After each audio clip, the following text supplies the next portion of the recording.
Hello friends, good morning. இன்றைக்கி எழுந்தாச்சு.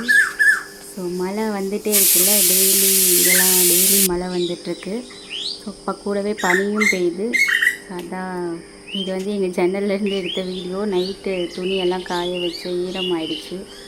அப்புறமா தான் எல்லாத்தையும் கொஞ்சம் நினச்சி காய வைக்கணும்னு வந்ததுக்கப்புறம் ஓகே நம்ம வேலை ஆரம்பிச்சிச்சு. இது என்ன இவ்வளோ பெரிய குக்கரில் வச்சுருக்கேன்னு பார்த்தீங்கன்னா, கொண்டக்கடலை தான் வந்து அதில் வேக வச்சுருக்கேன்.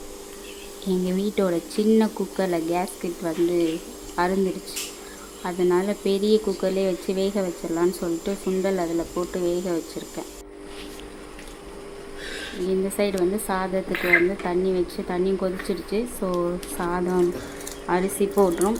அந்த சைடு ஏன் வந்து பர்னர் எரியலைன்னா, அது வந்து கொண்டக்கடலை வெந்ததுக்கப்புறம் தான் ஆஃப் பண்ணி வச்சுருக்கேன். நான் கொஞ்சம் சீக்கிரமாக எழுந்து கொண்டக்கடலை வேக வச்சிட்டேன். ஏன்னா அதை எடுத்ததுக்கப்புறம் அதில் வந்து நான் கீரை பண்ணணும். ஸோ அதுக்காக தான். ஒரு குக்கர் தான் இருக்குது. இன்னொரு குக்கரில் வந்து தான் கேஸ்கெட் அழுந்துருச்சுன்னு சொன்னதில்ல, அதில் வந்து யூஸ் பண்ண முடியாது. வேறு கேஸ்கெட் வாங்கி மாற்றிட்டு தான் யூஸ் பண்ண முடியும். ஸோ அதுக்காக தான் வந்து சீக்கிரமாக எழுந்து கொண்டக்கடலை வேக வச்சு அதை வடிச்சும் வச்சாச்சு. இப்போ வந்து கீரை தான் பண்ண போகிறோம். நான் வந்து துவரம் பருப்பு தான் போட்டிருக்கேன். பாசி பருப்பு இதில் சேர்க்கலை. ஸோ பருப்பு அது கூட வந்துட்டு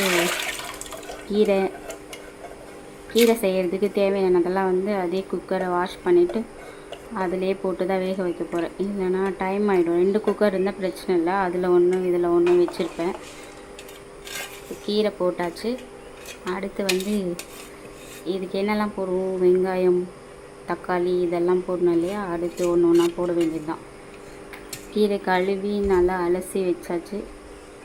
அடுத்து பார்த்திங்கன்னா வெங்காயம் தக்காளி போட்டுக்கலாம். கீரை, வெங்காயம், தக்காளி. அடுத்து வந்து பூண்டு, சீரகம், பச்சை மிளகாய், புளி. பச்சை மிளகாய் வந்து ஒரு 3 மிளகாய் நான் போட்டிருக்கேன்.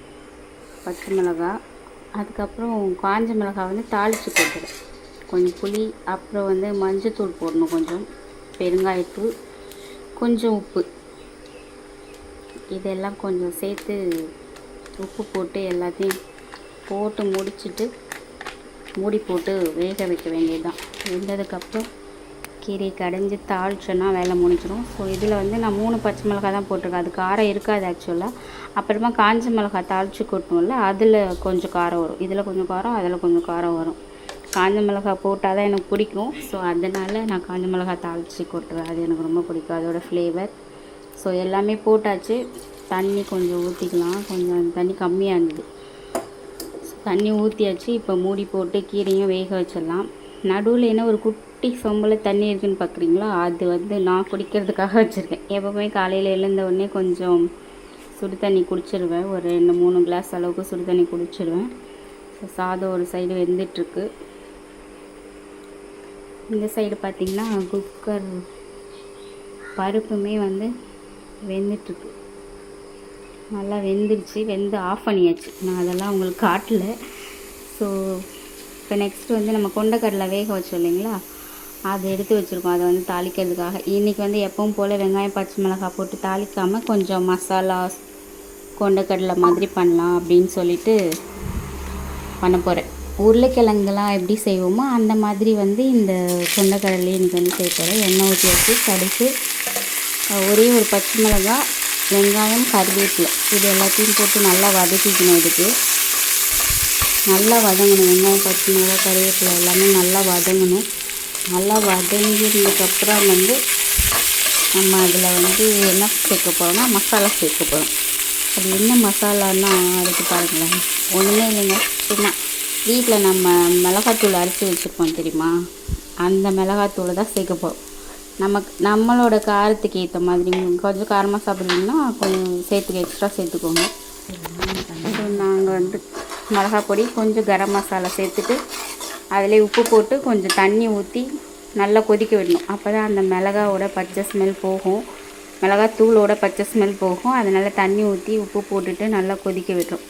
இப்போ நல்லா கொதித்து வந்துடுச்சு. இப்போ வந்து கொண்டக்கடலையை அதில் சேர்க்க போகிறோம்.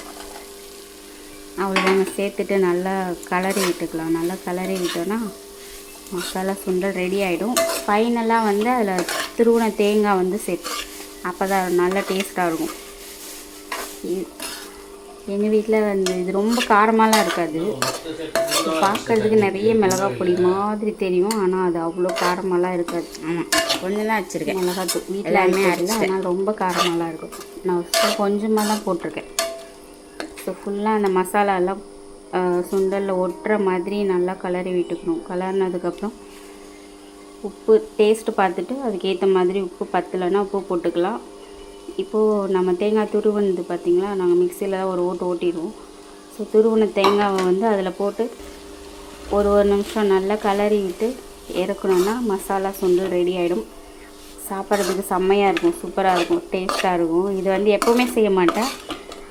ஒரு தடவை வந்து வெங்காயம் பச்சை மிளகாய் போட்டு தாளித்து கொடுத்தேன்னா அடுத்த தடவை வந்து அதே பண்ண மாட்டேன். இந்த மாதிரி மசாலா சுண்டல் மாதிரி செஞ்சு கொடுத்துருவேன் ஸ்கூலுக்கு.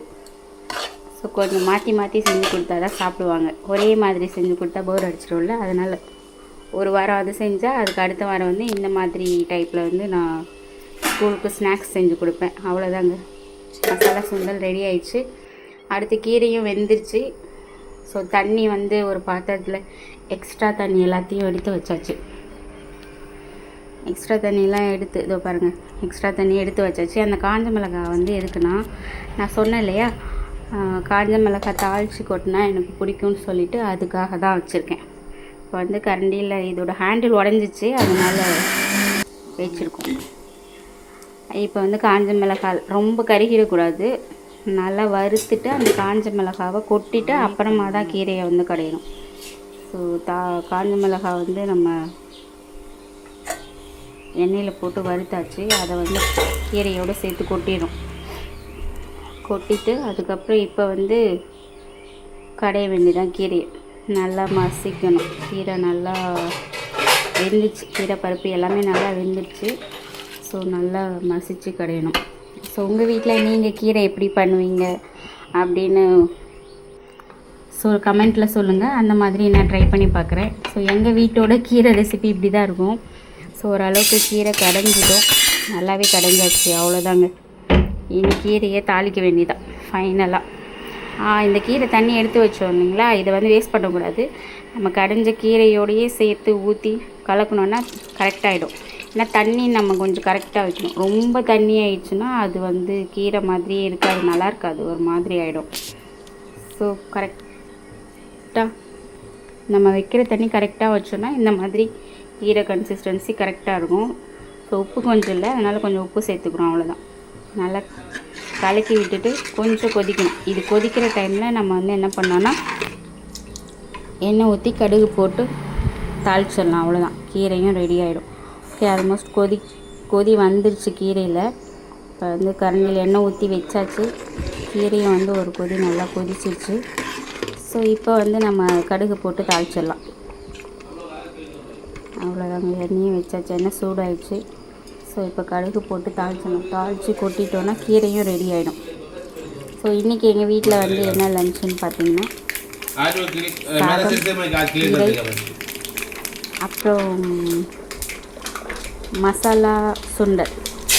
இதுதான் எங்கள் வீட்டில் நாங்கள் பண்ண லஞ்சு. அவ்வளோதாங்க, கீரை தாளிச்சாச்சு. இனி ஆஃப் பண்ணிவிட்டு மூடி வச்சிட வேண்டியதுதான். எல்லாமே ஆல்மோஸ்ட் ரெடி ஆகிடுச்சு. இது எல்லாமே ரெடி ஆனதுக்கப்புறம் பார்த்திங்கன்னா என்னோடய பையன் வந்து ஸ்கூல் இன்றைக்கி போகலை.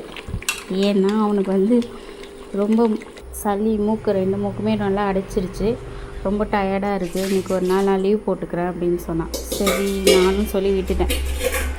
ஃபெஸ்டிவல் டைமில் அதனால் மழையும் வருது, கிளைமேட் ரொம்ப சேஞ்ச் ஆகிடுச்சு, அதனால் நானும் லீவ் போட்டு விட்டுட்டேன். ஸோ சுண்டல், இது வந்து காக்காவுக்கு சாதம் எடுத்து வச்சுருக்கேன்.